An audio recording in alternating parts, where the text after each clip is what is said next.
ఒకప్పుడు ఉండేది. కానీ ఇండివిడ్యువల్‌గా ఉండేది. కానీ బయటికి రావాలంటే ఇప్పుడు నేను మాట్లాడితే నన్ను వీళ్ళు బ్లాక్ చేస్తారా? లేకపోతే నన్నేమన్నా బయటికి తెలియకుండా నన్ను వీడిని పెట్టుకోవద్దని అట్లా అనుకోని ఆపేస్తారా? అని ఒక భయం ఉండేది. ఇప్పుడు భయం లేదు. నాకు ఆ భయం లేదు. ఏం చేస్తే చేయని. ఎందుకంటే మన తర్వాత నలుగురు బాగుపడితే చాలు. ఇప్పుడు దీన్ని ఎంత ఇప్పుడు ఇది లేని యూనిటీ ఇప్పుడొచ్చింది ఒక యూనిటీ. ఈ యూనిటీ ఇంకా కొంచెం ముందుకెళ్ళి ఆహ్, మన వాళ్ళు ఎవరైతే ఉన్నారో తెలుగు వాళ్ళు అందరూ మీరు నమ్మరు నేనంటే కొన్ని చూస్తున్నా. నెలలో ఒక 5 రోజులు కష్టపడి పని దొరికితే చాలు, డబ్బులొస్తే చాలన్న ఆర్టిస్టులు మంచి టాలెంటెడ్ పాత ఆర్టిస్టులు చాలామందున్నారు. వాళ్ళకి సర్వైవ్ అవ్వటానికి. అంతమందున్నారు. ప్యాడింగ్ ఆర్టిస్ట్ నుంచి బయట నుంచి హీరోల్ని, సెకండ్ హీరోల్ని, హీరోయిన్‌ని, సెకండ్ హీరోయిన్‌ని తెచ్చుకుంటే ఇక్కడ వాళ్ళు ఏం చేయాలి? దీన్ని నమ్ముకున్నోళ్ళు. అందుకే మీకు ఫస్ట్ చెప్పా. నాకిది కాకపోతే నేను వేరే జాబ్ చేసుకుంటా. కాకపోతే ఏంటంటే ఇక్కడున్నోళ్ళు అంటే నేను అప్పుడు నాకది పెద్ద ప్రాబ్లమ్. ఎందుకంటే ఇన్ని ఇయర్స్ నువ్వేం చేశాను అడుగుతాడు. నేను యాక్టింగ్ చేశాను అంటే వాడేమంటాడు యాక్టింగ్‌కి నా మార్కెటింగ్ గాని, నా ఫినాన్స్ సంబంధించిన దానికి సంబంధం ఉండదు. ఈ ఎక్స్‌పీరియన్స్ అక్కడ పనికిరాదు. మళ్ళీ అక్కడే నేను కింద నుంచి స్టార్ట్ చేయాలి ఫస్ట్ స్టెప్ నుంచి. కానీ నేనైనా ధైర్యంగా ఎందుకున్నా అంటే మన తర్వాత అయినోళ్ళైనా కొంచెం నా తర్వాత యూనిటీ అన్న వస్తదని. ఓకే. ఇది అయితే ఆర్టిస్ట్ అని నేను పేరు చెప్పను. ఆర్టిస్ట్ మామూలుగా ఎతుకుతుంటే నేను అందరికి ఇలా చెప్తున్నాను. చెప్తుంటే మామూలుగా వచ్చి ఆమె కూడా ఒకళ్ళని చూపిస్తా ఉంది తీసుకెళ్ళి. ఇది బాగుంటాడు, ఈయన బాగా చేస్తాడు, ఈయన బాగా చేస్తాడు. నేను అన్నా కదా ఇప్పటికే మా దగ్గరే చాలా గొడవలు జరుగుతున్నాయి. క్యారెక్టర్లు లేక చాలామంది ఖాళీగా ఉన్నారు. మళ్ళా ఇక్కడ కూడా మీ వాళ్ళని తెచ్చిపెట్టుకుంటావా? మా వాళ్ళకి ఛాన్స్ ఇద్దా మేము కూడా ఎత్తుకోవాలి అంటే మీ దాంట్లో హీరోలు ఉన్నారా అంది. మా దాంట్లో హీరోలు ఉండటం నాకు అప్పుడు ఫీజు ఎగిరిపోయింది. అసలు వీళ్ళు ఏమనుకుంటున్నారు వీళ్ళ మొహాలు వీళ్ళు అంటే అసలు అనకూడదు నేను అది అనకూడదు నిజం చెప్పాలంటే. అలా అనేసరికి నాకు కూడా బాధ అనిపించింది. ఏంది మన దాంట్లో లేరా, మన దాంట్లో లేని టాలెంటా బయట నుంచి తెచ్చుకోవడానికి. కాకపోతే ఇప్పుడు ఏమైనా అడిగితే కొంతమందిని ఎగ్జాంపుల్ చూపిస్తారు. వీడి వల్ల ఇలా ప్రాబ్లం వాళ్ళ వల్ల కూడా అయింది. మీకు బయట నుంచి తెచ్చిన వాళ్ళ కూడా చాలా గొడవలైన ప్రాబ్లమ్స్ అయినాయి. ఇక్కడ వాళ్ళు కూడా అయింది. అట్లని చెప్పి నువ్వు బయట వాళ్ళని తేకుండా ఆగుతున్నావా? అదేదో ఇక్కడ వాళ్ళని నువ్వు చేసుకుంటే ఎంత బాగుంటుంది. నువ్వు మన తెలుగు ఆడియన్స్కి బయట నుంచి తీసుకొచ్చి వాళ్ళని ఎస్టాబ్లిష్ చేసి వాళ్ళని హైలైట్ చేసి ఎక్కడికి వెళ్ళినా వాళ్ళ షోయింగే ఉంది కానీ మనది ఏముంది. నాకు అదే బాధ అనిపిస్తుంది ఇప్పుడు కూడా. అంటే నేను ఒకసారి నైట్ కూర్చొని ఆలోచిస్తుంటే మొత్తం అన్ని ప్లాట్ఫామ్స్లో జెమినీ, జీ తెలుగు, మా టీవీ అన్నిట్లో ఎతికితే తెలుగు హీరోలు ఎంతమంది ఉన్నారని కౌంట్ చేస్తే నవ్వొచ్చింది నాకు. అంటే మన మొహాలు హీరోలకు పనికిరాని మొహాలా?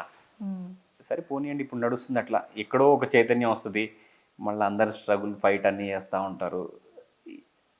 మంచిదే ఫ్యూచర్. Hope for best. ఏంటి బిగ్ బాస్ మీద అభిప్రాయం ఏంటి శ్రవణ్? సంబంధం లేని క్వశ్చన్ అడిగారు.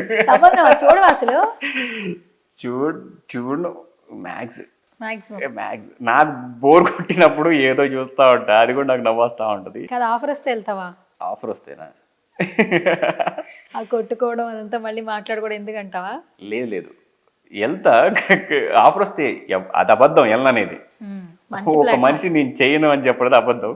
వెళ్తా కానీ ఇప్పుడున్న కాకుండా నేను వెళ్తే కొంచెం వేరేలాగా ఉంటుంది. ఎలా ఉంటుంది ఇప్పుడు ఈ సీజన్ అసలు చూస్తున్నావా? చూస్తున్నా కొన్ని ప్రోమోస్ కొన్ని అప్పుడప్పుడు చూస్తా ఉంటా. పాప శివాజీ గారు నిజంగా భలే ఫైట్ ఇస్తున్నారు అసలు. హ్యాండ్ బాగోపోయినా కూడా ఇన్ని సీజన్ల కంటే ఈ సీజన్ ఇంకా ఎక్కువ కిక్ ఇచ్చింది. బేసిక్ గా శివాజీ గారి మెంటాలిటీ సూపర్ ఉంది అంటున్నారు బయట. పల్లవి గాని శివాజీ గాని అసలు తెలుగు రాదు, అసలు 5 వారాలైనా సస్టైన్ అవుతాడా లేదా అనుకున్న వాళ్ళు అసలు. నిజం చెప్పాలంటే ఆ కాన్సెప్ట్ అనేది చాలా మంచి కాన్సెప్ట్ ఒక విధంగా. ఎందుకంటే మిగతా చాలామంది రాదు అంటారు కదా ప్లాన్డ్ అవి అంటారు. ఏది జరిగినా నేను ఒకటి చెప్తా, అది ప్లాన్డ్ కానీ ఏది జరిగినా కూడా ఒక ఇంట్లో మనమే ఉన్నాం, ఒక 2-3 ఉన్నాం. నువ్వు బయట మనం 2 రోజులకు ఒకసారి ప్రతిరోజు కలిసినా కూడా బయట కలవడం వేరు. ఒకే ఇంట్లో 3 ఉన్నాం అనుకో అన్ని బయటకు వస్తూ ఉంటాయి. మీకు అర్థమైందా? అన్ని కలర్స్ వస్తాయి. పొద్దులాగా అదే మొహం, అదే చూడాలి, అదే గొడవ ఇవి. మీకు అర్థమైందా? అక్కడ ఇంకోటి లవ్ స్పిరిట్ ఉంటుంది. మీకు అర్థమైందా? గేమ్ స్పిరిట్ ఉంటుంది. అక్కడ ఎవడికి వాడు నేను కనబడాలి, నేను చేయాలి, హడావడి చేయాలి అని ఉంటుంది. ఎవడు బాగుంటాడు తెలుసు అక్కడ ఒక పాజిటివ్ మైండ్ సెట్గా కరెక్ట్గా ఇదే చేయాలి ఇట్లానే ఉండాలనుకున్నోడే లాస్ట్ వరకు ఉంటాడు. ఉంటాడు. గేమ్ ప్లే చేసేవాడు ఎప్పుడైనా అంతే, ఏముండదు ఇందులోనే ఫతం. ఏముండదు. నేను అదే అంట, నాకు కూడా ఇది చాలా ఎక్స్పీరియన్స్. అంటే బిగ్ బాస్ గురించి చెప్పట్లేదు, నేను మామూలుగా నేను మాల వేసుకుంటాను ఎవ్రీ ఇయర్, రేపు మాల వేస్తా. నేను ఇప్పుడు ఎలా ఉన్నానో మాలో ఉన్నప్పుడు కూడా అలానే ఉంటా, జోక్గా అది ఇదని. భక్తి అనేది ఇక్కడ ఉండాలి నా దృష్టిలో. నేను అసలు మనసు పవిత్రంగా లేకుండా నువ్వు బట్టలు వేసుకొని రోజుకు 100 సార్లు స్నానం చేసి 100 సార్లు బొట్లు పెట్టుకొని 100 సార్లు దేవుడికి వెళ్ళి ఏం లాభం? నీకు అర్థమైందా? కో ఆర్టిస్ట్ ఇప్పుడు మాల్లో ఉంటా, నేను మనసులో అబ్బా ఈ అమ్మాయి చాలా బాగుంది అనుకోని అది చెప్పానండి, బయటకు స్వామి శరణం అంటే ఎలా ఉంటుంది. సూపర్. నన్ను చాలా మంది ఈ విషయంలో అన్నారు. So what about your personal life, ఎలా ఉంది? హ్యాపీ? కిడ్స్ చాలా మంది ఉన్నారు, ఇంటి పక్కన వాళ్ళు ఎదురుగోడు. పర్సనల్ లైఫ్ లో కిడ్స్ లేరా? లేరు, ప్రస్తుతం ఒక్కడనే కదా. సింగిల్? సింగిలా? Single. Okay, ready to mingle. Ready to mingle. చూసుకోండి, ఇంకా సింగిల్ అంట, రెడీ టు మింగిల్ అంట, కింద కమెంట్ పెట్టుకోమని. అయ్యా అట్లా కాదు, చేసుకుంటాం త్వరలో. చేసుకుందాం త్వరలో, ఇంకెందుకు చేసి అంటే నువ్వు కూడా ఇదే ఫార్ములా, వద్దురా సోదరా పెళ్ళంటే నూరేళ్ళ మంట రాదేనా? మంట పెంట అంట ఏదైనా బాగుంటుంది తెలుసా. లవ్ స్టార్టింగ్ లో నీకు అదే చెప్తున్నా, లవ్ దూరంగా ఉన్నసేపు చాలా బాగుంటది, దగ్గరకు వస్తేనే మొత్తం దరిద్రంగా ఉంటది. ఏంటిది ఆరెంజ్ సినిమాలో రామ్ చరణ్ గారు చెప్పినప్పుడు లవ్ కొన్ని రోజులే బాగుంటది అన్నట్టు చెప్తున్నాను. అది నిజమే. అది ఇప్పుడు చెప్పేది అదే, ఒక అమ్మాయిని లవ్ చేసినప్పుడు బాగుంటది, తిరగడం బాగుంటది, అన్ని బాగుంటాయి. తర్వాత అమ్మాయి పొద్దున్నే లేచి వీడికి ఆమె కనబడి ఆమెకి ఈడు కనబడేసరికల్లా అప్పుడు దాకా నచ్చే ఫ్రెండ్స్ ఈమెకి నచ్చరు. ఏంటంటే వీడికి ఫస్ట్లో తెలుసు వీడికి ఫ్రెండ్స్ ఉన్నారని తెలుసు, వీడికి అలవాట్లు ఉన్నాయి ఈ అలవాట్లు అని తెలుసు, అట్లనే తిరుగుతారు ఇద్దరు కలిసి. ఎప్పుడైతే పెళ్ళైందో ఎమ్మటి ఆమె మారిపోద్ది, ఈవిడు మారిపోతాడు. వీడు అప్పటిదాకా నీ ఫ్రెండ్స్ తిరుగు అంత ఎట్లయినా ఓకే అనుకుంటాడు. ఎప్పుడైతే పెళ్ళి అయిపోయిందో ఫ్రెండ్స్ తిరగడం నైట్ పూట నీకు ఆవేంటని ఈడు స్టార్ట్ చేస్తాడు. ఆమె అయ్యేసరికల్లా ఏంటి నీకు సిగరెట్లు ఎక్కువైంది, మధ్య మంది ఎక్కువైంది, వాడు ఊరికే ఫోన్ చేస్తున్నాడు, నువ్వు వాడు తిరగడం ఏంటని ఏమంటది. నీకు అర్థమైందా? ఎప్పుడైతే దగ్గరకు అండర్స్టాండింగ్ లేనప్పుడు రావటం కదా. నిజంగా బెస్ట్ సోల్ నీకు దొరికితే, అంటే ఇప్పటివరకు నీకు బెస్ట్ సోల్ దొరకలేదేమో. సరే నాకు తెలియదు బెస్ట్ సోల్ గురించి, నువ్వు చెప్పు అసలు బెస్ట్ సోల్ అంటే ఏంటి చెప్పు. అర్థం చేసుకోవడం, ఇప్పుడు అన్నట్టే లవ్ లో ముందున్నప్పుడు అర్థం చేసుకుంటారు కదా, పెళ్ళిన తర్వాత ఎందుకు అర్థం చేసుకోరు అంటే అది ఫస్ట్ అది లవ్ కాదా?